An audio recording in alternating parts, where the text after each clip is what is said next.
오늘 성경 말씀은 빌립보서 1장 27절부터 30절까지입니다. 오직 너희는 그리스도의 복음에 합당하게 생활하라. 이는 내가 너희에게 가보나 떠나 있으나 너희가 한 마음으로 서서 한 뜻으로 복음의 신앙을 위하여 협력하는 것과 무슨 일에든지 대적하는 자들 때문에 두려워하지 아니하는 이 일을 듣고자 함이라. 이것이 그들에게는 멸망의 증거요 너희에게는 구원의 증거니 이는 하나님께로부터 난 것이라. 그리스도를 위하여 너희에게 은혜를 주신 것은 다만 그를 믿을 뿐 아니라 또한 그를 위하여 고난도 받게 하려 하심이라. 너희에게도 그와 같은 싸움이 있으니 너희가 내 안에서 본 바요 이제도 내 안에서 듣는 바니라. 아멘.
갈릴리 성거대와 그리스도의 귀한 찬양에 감사합니다. 고맙습니다. 교회의 본질적인 것을 잃어버리면 그것은 교회가 아닙니다. 여러분, 교회가 우리를 어떻게 정의할 수 있을까요? 보이는 교회, 보이지 않는 교회, 이런 얘기, 철학적 정의, 명제 가지고 설명할 것이 아니라 교회는 우리 예수가 우리의 구원의 주임과 동시에 우리의 삶의 주가 되심을 고백하는 공동체입니다. 이것이 교회입니다. 여러분, 복음이 무엇일까요? 요한복음 3장 16절의 말씀처럼 하나님께서 우리들을 사랑하셔서 당신의 아들 예수 그리스도를 이 땅에 보내주시고 저를 믿는 자마다 멸망치 아니하시고자 하는 죄인을 구원하시려고 하는 하나님의 능력이 복음이요, 예수 그리스도의 십자가의 사건을 통한 하나님의 사랑이 우리에게 나타나신 바 된 것이 바로 복음이요, 부활하신 예수께서 우리에게 부활의 확증을 주실 뿐만 아니라 심판의 주로 다시 오실 것을 증거하는 것이 바로 복음입니다. 그러기에 이 놀라운 구원의 역사가 우리 가운데 이루어진 것뿐만 아니라 이런 하나님의 구원의 역사가 저 온 땅에 고백으로 증거되어지는 소식이 바로 복음이라 할 수 있을 겁니다. 많은 사람들이 교회에 관하여 여러 가지로 정의합니다. 어떤 사람은 나눔과 사귐의 공동체라고, 저 사회에 소외당하고 어두운 이들 위하여 사랑을 베푸는 공동체라고, 더 나아가 교회 안에서의 성도들의 친교와 사귐과 더불어 봉사의 공동체라고 이야기합니다. 틀린 말이 아닙니다. 그러나 교회의 본질적 요소는 다름이 아니라 교회는 복음의 공동체요, 예수 그리스도를 구주로 고백하는 고백 공동체요, 더 나아가 이 놀라운 구원의 사실을 증거하는 선교의 공동체가 교회입니다. 그러기에 복음은 지식이 아닙니다. 철학도 아니고요, 복음은 단순한 진리도 아닙니다. 복음은 능력이요 생명입니다. 그러기에 이 복음이 전하여지는 곳마다 구원의 역사가 일어나고 능력의 역사가 일어난 이유가 여기에 있습니다. 지식이 전달되는 것이 아닙니다. 도덕적이고 윤리적인 사람의 규범이 전하여지는 것 결코 아닙니다. 새로운 생명의 역사, 복음이 증거되는 것마다 변화의 역사와 더불어 생명의 역사가, 창조의 역사가 일어나는 것이 바로 복음의 역사입니다. 그러기에 사도 바울이 복음을 가리켜서 능력이라 정의하는 것을 보게 됩니다. 이 복음을 받아들이는 자, 그리스도인이요, 이 복음 안에서 구원받은 자가 그리스도인이요, 예수가 삶의 주인됨을 고백하며 주님과 함께 동행하는 삶을 살아가는 자가 바로 그리스도인입니다. 여러분, 요한복음 3장 16절에 말씀한 것처럼 하나님의 세상을 이처럼 사랑하사라고 하는 말씀처럼 하나님의 사랑과 더불어 하나님의 임재를 늘 경험하며 사는 사람입니다. 그러기에 하나님의 사랑이 내 안에 있기에, 하나님의 임재하심이 내 안에 있기에 절망하거나 낙심하지 않습니다. 하나님의 사랑이 있기에 나를 늘 새롭게 변화시켜 주십니다. 사랑이 나를 새로운 존재로서의 삶으로 나아가게 만듭니다. 그뿐 아니라 나에겐 영원한 삶이 있습니다. 죽음을 넘어선 영원한 삶이 우리 안에 있기에 거기에 두려움이 없습니다. 이 능력을 경험하고 소유한 삶이 바로 그리스도인의 삶이라는 겁니다. 우리는 참으로 지금 어려운 시대 속에 살아가고 있습니다. 이렇게 말하면 어느 때나 시대에는 어려움이 없었느냐고 반문할지 모르지만 지금 우리가 겪고 있는 어려움은 지금 우리에게 가장 큰 문제요, 어려운 문제일 겁니다. 그러나 이러한 사회적인 환경과 여건이 불안하고 염려스럽다 할지라도 우리를 새롭게 하시고 우리를 새로운 삶으로 변화시키는 이 복음의 능력이 우리 안에 있다고 한다면 우리는 결코 좌절하거나 절망하는 것이 아니라 우리 안에 소망이 있습니다. 여러분, 인류의 역사를 가만히 보십시오. 하나님의 구원의 역사에 동참했던 사람들은 대다수의 사람이 아닙니다. 예수를 믿고 구원받았다고 해서 하나님의 놀라운 구원의 역사에 참여하는 자가 아니라 창조적인 소수가 하나님의 구원의 역사에 참여하여 하나님의 놀라운 능력을 증거했던 것을 보게 됩니다. 다름이 아니라 하나님의 말씀 안에 사는 자, 복음으로 삶으로 증거하는 창조자의 삶, 여기에 새로운 구원의 역사가 일어났던 것을 보게 됩니다. 여러분, 복음으로 삶으로 살아가는 창조적 소수의 삶, 하나님의 구원의 역사에 동참하는 삶의 모습은 어떤 모습일까요? 바울은 저 옥중에서 저 빌립보 교회 성도들에게 교훈의 말씀을 해주시고 계십니다. 복음을 삶으로 살아가는 자, 어떤 삶이실까요? 오늘 본문의 말씀을 통해서 함께 말씀을 나누며 은혜 받기를 원합니다. 첫째는 복음에 합당한 삶을 살아가라는 겁니다. 오늘 본문의 빌립보서 1장 27절의 말씀을 보면 바울은 빌립보 교회 성도들에게 권면하면서 오직 너희는 그리스도 복음에 합당한 생활이라 라고 말합니다. 여기서 생활하라고 하는 말씀은 폴리투에스라고 말하는데 행하라고 하는 뜻입니다. 폴리테스는 정치란 단어의 뜻을 갖고 있는데, 그래서 폴리테스라고 하는 것은 시민으로서 행할 바를 마땅히 행하라는 겁니다. 복음의 능력 안에 복음으로 거듭난 삶을 살아간다고 하면 그 복음에 합당한 생활을 살아가라는 겁니다.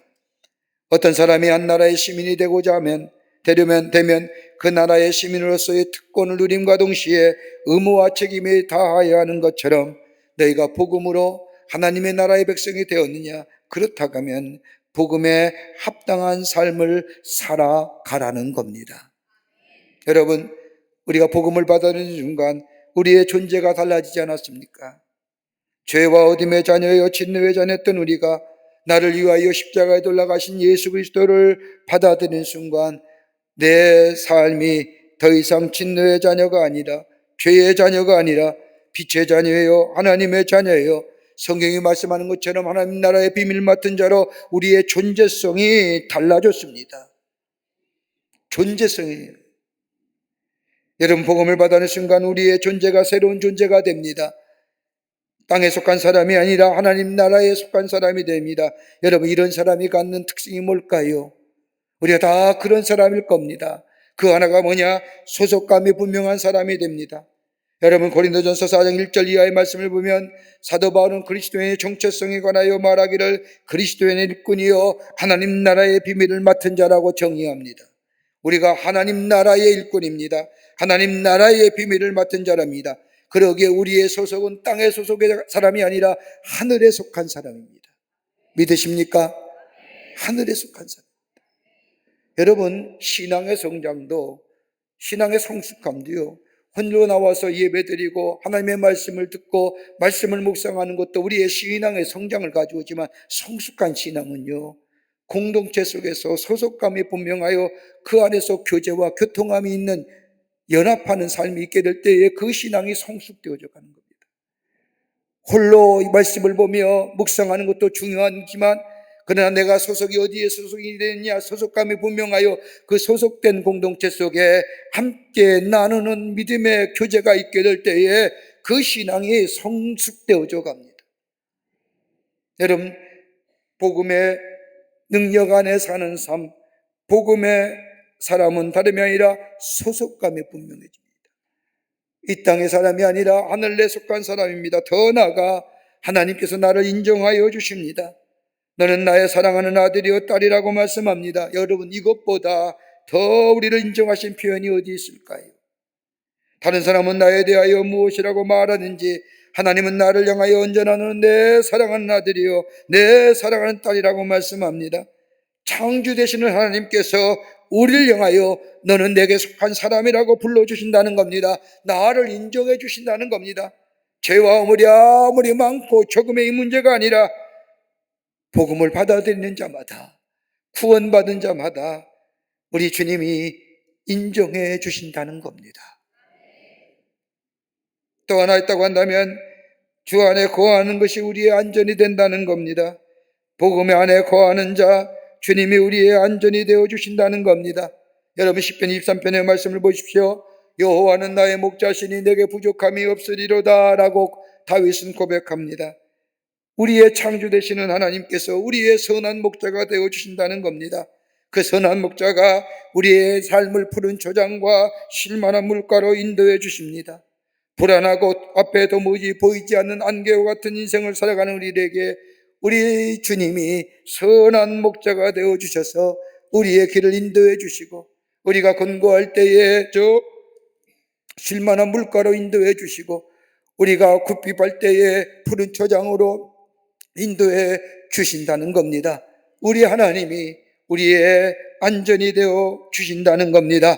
그러게 시편 91편 2절의 말씀처럼 내가 여호와를 가리켜 말하기를 저는 나의 피난처요 나의 요새요 나의 의뢰하는 하나님이라 하신다고 고백합니다. 하나님 안에 거하는 자만이 안전하다는 겁니다. 또 하나 또 간다면 하나님 안에 있을 때의 삶의 의미가 있습니다. 복음이 우리 안에 있을 때 우리의 삶의 의미성 있는 인생으로 살아가게 해 주신다는 겁니다. 여러분, 주의 일을 하는데 어떤 큰 일을 하여만이 주의 일을 하는 것일까요? 아닐 겁니다. 복음을 받아들이고 예수 그리스도를 삶의 주인으로 모신 인생, 무슨 일을 하든지 어떤 형편이 있는지 그 일 모두가 다 하나님의 나라와 영광을 위하여 일하는 것일 겁니다. 좀 더 강의적으로 말하면 하나님 나라의 확장을 위하여 일하는 것, 그 모든 것에 의미가 있습니다.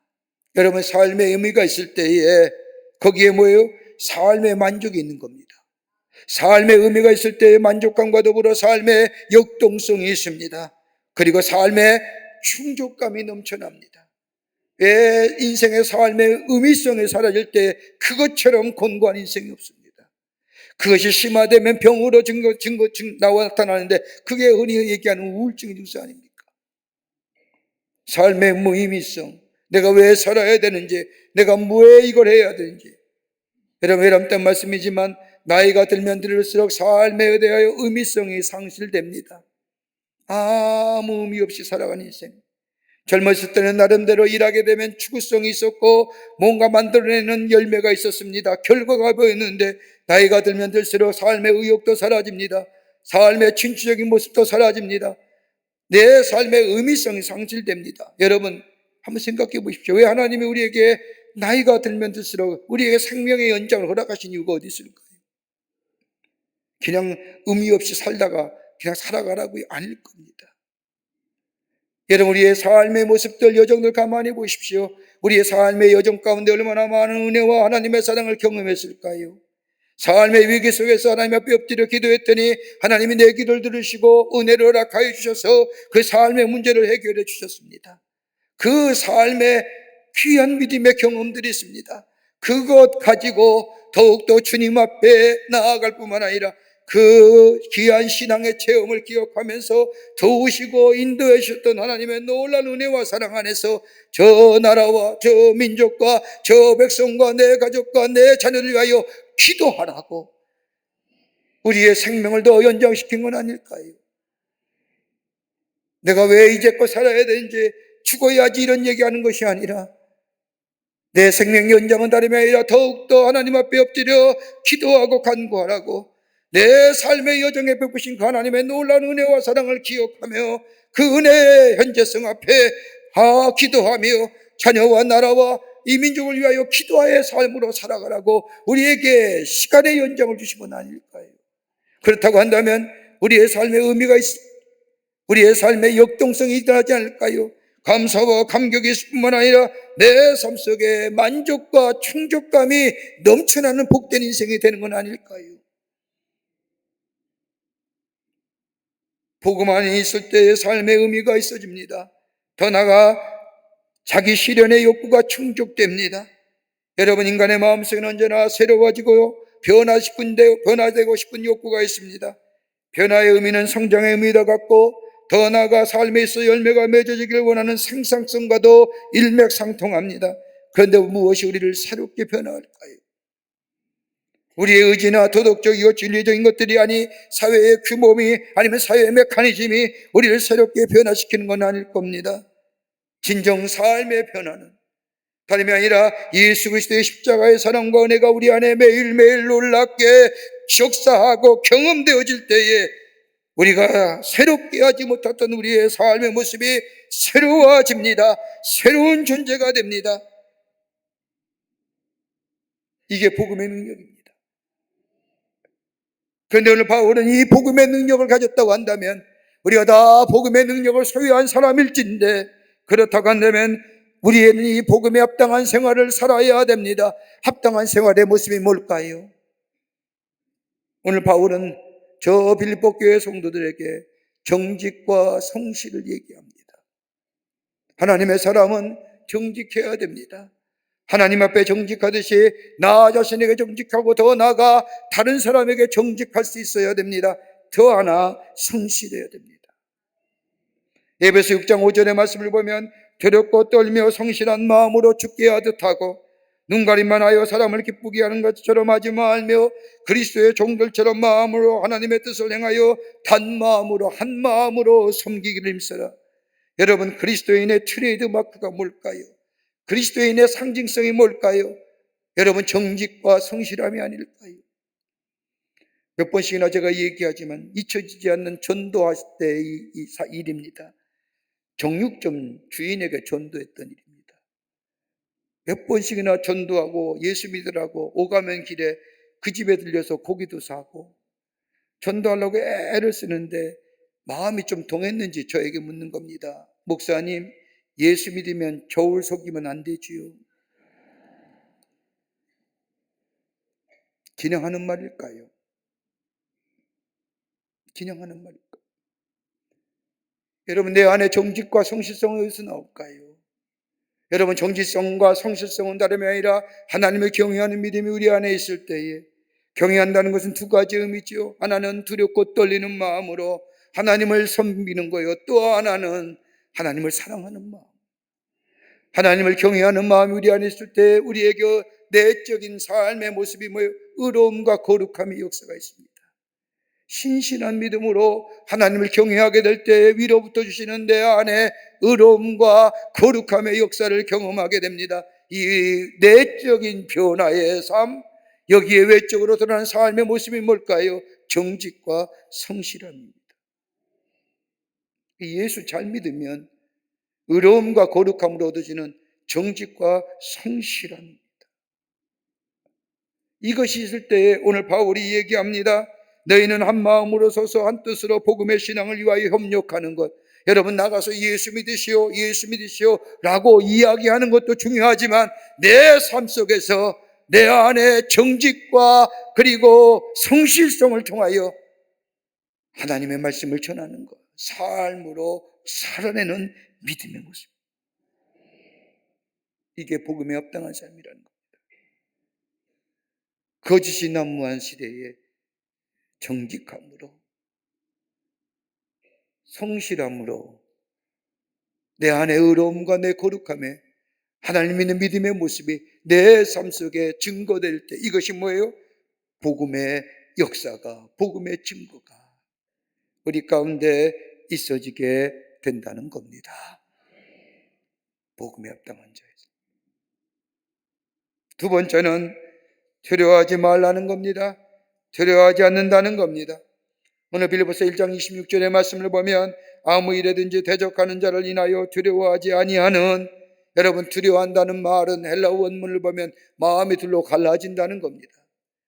집중하지 못한다는 걸 말합니다. 마음이 조마조마한 것을 의미합니다. 여러분, 마음이 조마조마하면 뭐예요? 아무것도 손에 잡히질 않지 않습니까? 패배의식에, 이것이 상승되면 패배의식에 사로잡혀 사는 인생이 됩니다. 그러나 복음의 능력 안에 사는 사람은 우리에게 담대함이 있습니다. 여러분, 무모한 담대함이 아니라 거룩한 담대함입니다. Holy boldness입니다. 이 담대함이, 거룩한 담대함이 오늘 성경 말씀을 보십시오. 구원의 증거가 된다는 겁니다. 내 안에 담대함이 있습니다. 여러분, 복음 안에 사는 사람은 인생이 담대합니다. 여러분, 마태복음 10장 28절의 말씀을 보면 몸은 죽어도 영혼은 능히 죽이지 못하는 자들 두려워하지 말라고 말합니다. 여러분, 핍박하는 자들이 내 몸은 죽일 수 있을지 모르지만은 영혼은 죽이지 못한다는 겁니다. 또 이렇게 죽으면 하늘나라에 기록되고 상급이 있을 것이니 두려워하지 말라는 겁니다. 여러분, 우리의 삶에 적용해 볼까요? 우리를 넘어뜨리고 우리에게 두려움과 불안과 염려가 주는 것이 어떤 것일까요? 보이는 실체입니까? 보이지 않는 거예요. 여러분, 사탄 마귀의 역사가 보입니까? 보이질 않지요. 고난과 문제란 것이 형체로 우리에게 나타난 것들입니까? 다분히 보이지 않는 것들입니다. 그런데 여기에 넘어지게 되면 우리의 삶이 주저앉게 되고, 우리의 삶이 주저앉아서 우리의 삶의 의욕이 상해서 죽은 인생이죠. 그러지 말라는 거예요. 복음의 능력 안에 사는 삶은 우리의 육체는 죽일지라도 우리의 영혼은 사는 거예요. 우리는 살 수 있어요. 왜요? 하나님이 주시는 능력 안에 우리가 있기 때문이에요. 여호와는 나의 목자시고 여호와는 나의 산성이시고 여호와는 나의 여세시고 하나님이 나를 지켜주시고 하나님이 나를 붙잡아 주시고 하나님이 나를 일으켜 주시는 역사가 있기에 그걸 믿음으로 살아내라는 거예요. 그리스도의 삶은 용기 있는 삶입니다. 두려움이 없는 삶입니다. 여러분, 용기란 단어는 영어에 표현하면 커리지라고 얘기하지요. 커리지의 영어는, 이 단어는 저 라틴어의 퀴어라고 하는 라틴어에서 나온 심장입니다. 여러분, 심장이 용기예요. 참 귀한 말이잖아요. 심장이 움직이지면 삶이 죽잖아요. 심장이 떠야지만이 사는 거 아닙니까? 그래서 심장의 용기란 것은 삶을 살게 하는 거예요. 여러분, 용기에는 여러 가지 용기가 있을 겁니다. 신체적인 용기가 있습니다. 육체적으로 건강해야만 용기를 가질 수 있습니다. 도덕적 용기도 있으며 윤리적 용기도 있습니다. 여러분, 신체적 용기와 도덕적이고 윤리적 용기보다 가장 중요한 용기가 있다고 한다면 신앙적 용기입니다. 여러분, 유명한 실존주의 신학자인 폴 틸리라고 하는 사람은 이 신학적 용기를 이렇게 표현합니다. 그럼에도 불구하고, 우리 감독님이 잘하셨던 nevertheless라고. 육체에 병들었습니까? 그럼에도 불구하고.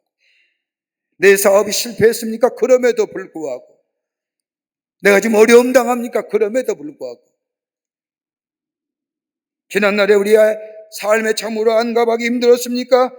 이런 것들이 있음에도 불구하고 두려워하지 않는 겁니다. 아니, 더 나아가 넘어지지 않는 겁니다. 어디서 나와요?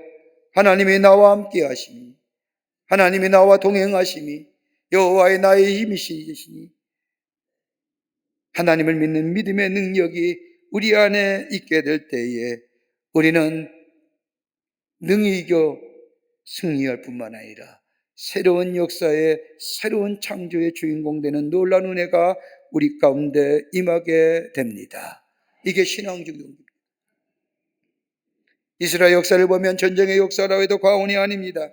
그런데 그들이 전쟁에 나갈 때마다 용기 있게 싸운 이유가 어디 있을까요? 적이 얼마나 있느냐, 전략이 어떠하느냐, 아군의 전략이 어떠하느냐, 이런 건 아무런 상관이 없습니다. 이스라엘에게는 두 가지의 신앙적 용기가 있습니다. 거룩한 담대함이 있죠. 하나는 다름이 아니라 하나님이 우리와 함께 하십니다. 내와 너와 함께 함이라, 놀라지 말라, 두려워하지도 말라 하시는 하나님의 말씀. 우리 하나님이 나와 함께 하신다. 또 하나 있다고 한다면 저들을 우리 손에 붙이셨다는 하나님의 약속입니다.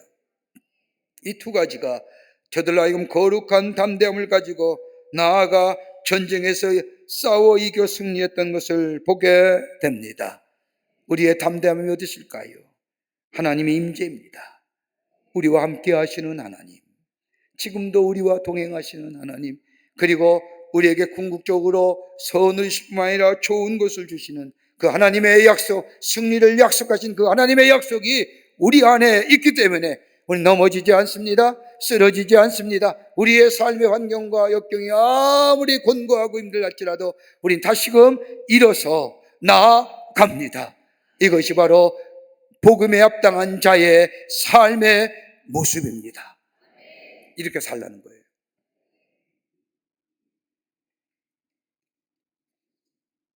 끝으로 오늘 본문의 말씀을 보면 은혜 중심의 삶으로 살아가라는 겁니다. 복음에 합당한 자의 삶의 모습은 은혜 중심의 삶입니다. 여러분, 성경에 나타난 창조적 소수가 살아가는 삶의, 특별히 복음에 합당한 생활의 모습은 철저하게 은혜 중심의 삶입니다. 은혜로 받아들이고 모든 것을 은혜로 해석하며 그 은혜로 감사하며 사는 인생입니다. 오늘 빌립보서 1장 29절의 말씀을 보십시오. 그리스도를 위하여 너에게 은혜를 주신 것은 다만 그를 믿을 뿐만 아니라 또한 그를 위하여 고난도 받게 하심이라. 여러분, 우리가 흔히 은혜라고 하면 기쁘고 좋은 것, 감사한 것만 생각합니다. 그러나 은혜 중심의 삶은 기쁘고 감사하고 좋은 것만 은혜로 여기지 아니하고 때로는 우리 가운데 있는 고난조차도 은혜로 여긴다는 겁니다. 은혜로 해석하며 그 안에서 감사와 기쁨이 넘쳐나는 삶입니다. 은혜로 해석하는 거예요. 여러분, 이스라엘 백성의 모습을 가만히 보세요.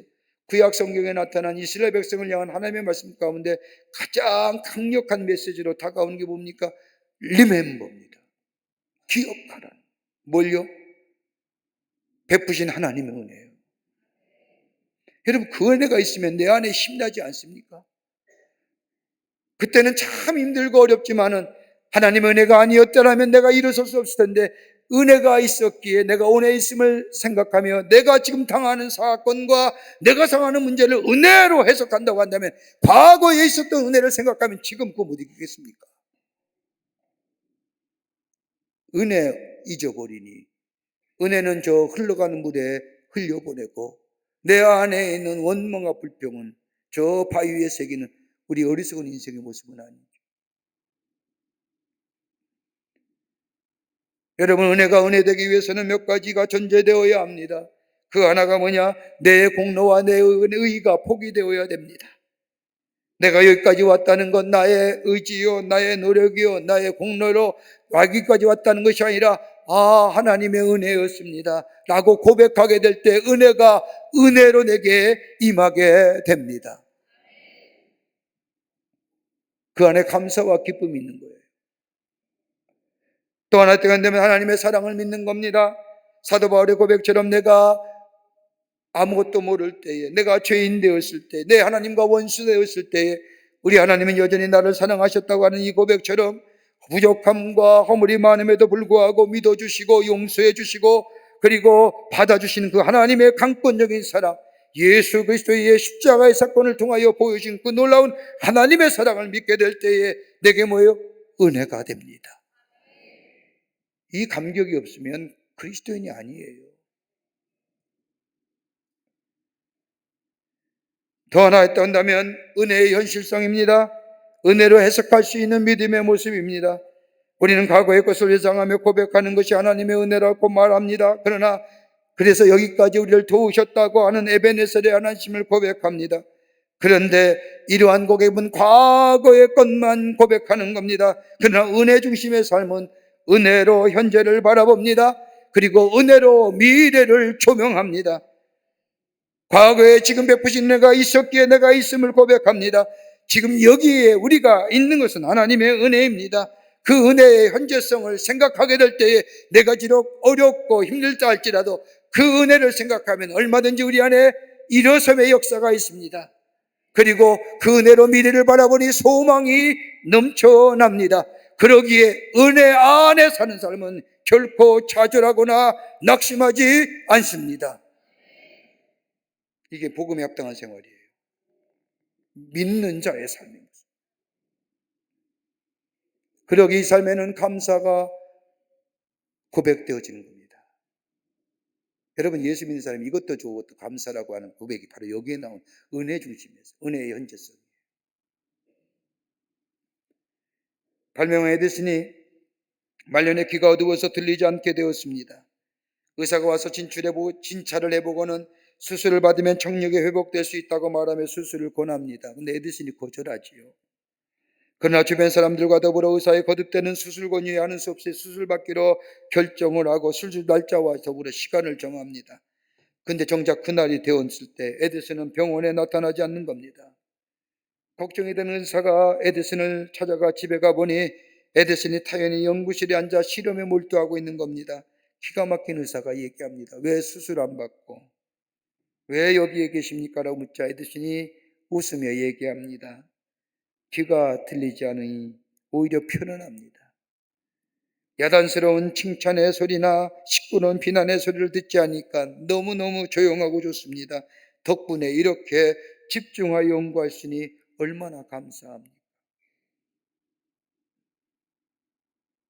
여러분, 우리가 잘 부르는 나 같은 죄인 살리신 주 은혜 놀라워 어메이징 그레이스 찬송가 잘 하실 겁니다. 이 찬송가의 작자는 저 영국의 존 뉴턴입니다. 그는 본래 노예 상인이었습니다. 저 아프리카의 흑인들을 데려다가 노예로 팔아면서 자신의 유익을 취했던 사람입니다. 술주 정권입니다. 남봉꾼입니다.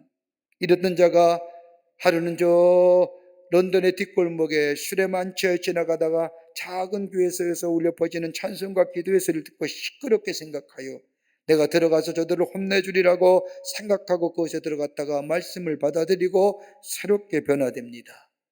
그러면서 지은 찬송가가 나 같은 죄인 살리신 어메이징 그레이스입니다. 이 찬송, 하나님의 은혜 찬송하며 복음을 전합니다. 얼마나 가는 데마다 나 같은 죄인 살리신 주 은혜 놀라와 많은 사람들이 이 뉴턴의 변화된 모습을 보고 감동되고 영향받아 예수를 믿습니다. 근데 이 뉴턴이 죽기 전에 자신의 묘미에 남길 말을 이렇게 스스로 적었다고 합니다. 존 뉴턴, 그는 한평생 한때 방탕에 빠진 노예 상인이었으나 우리 주 예수 그리스도의 풍성한 은혜로 구원받아 하나님의 자녀로 살다가 이곳에 묻히다. 하나님의 은혜로 살았다는 겁니다. 여러분, 이 고백이 우리들의 고백이 아닐까요? 이 고백이 있는 자마다 은혜의 은혜가 더하시는 은총이 임하게 됩니다. 복음으로 새로워되었습니다. 새로운 존재가 되었습니다. 이 존재성, 내 안에 의로움과 거룩함이 있습니다. 내 안에 의로움과 거룩함이 있습니다. 그것이 내 안에 내 삶의 정직과 성실로 나타날 때에 거기에 복음의 역사가, 증거의 역사가 일어납니다. 두렵지 않아야 됩니다. 두려워하지 말아야 됩니다. 내 안에 거룩한 담대함이 있어야 됩니다. 왜요? 하나님이 나와 함께 하십니다. 나와 동행하여 주십니다. 그리고 내 안에 은혜가 있습니다. 은혜로 지금을 해석하며 미래를 바라봅니다. 그러기에 담대하게 승리하며 살아가는 인생이 됩니다. 이것이 복음에 합당한 자의 삶입니다. 이런 삶의 모습으로 살아가시는 그래서 이 땅에 하나님 나라를 세우시고 주의 복음을 우리의 삶으로 증거하시고 살아내는 여러분과 저와 되시기를 주의 이름으로 축원합니다. 하나님 감사합니다.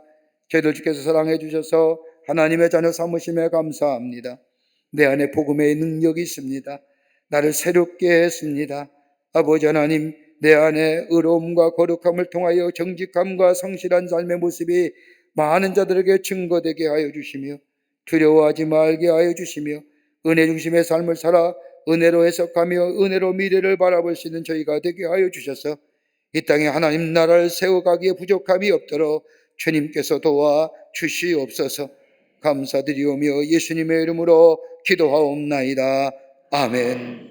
지금은 우리 주 예수 그리스도의 크신 은혜와 하나님 아버지의 한량없으신 사랑하심과 성령님의 인도하심과 교제하심과 인도하심이 거룩한 주의 날 주의 전에 올라와 하나님 앞에 예배하며 주신 말씀 가슴에 새기고 복음에 합당한 자의 삶으로 살아 하나님 나라를 세우며 예수 그리스도를 증거하기로 새롭게 다짐하며 저 세상을 향하여 걸음 옮긴 우리 모든 광림의 권속들과 영상을 통하 예배에 참여한 모든 이들을 위해 주께서 지금으로부터 영원토록 함께 하시기를 간절히 축원하옵나이다.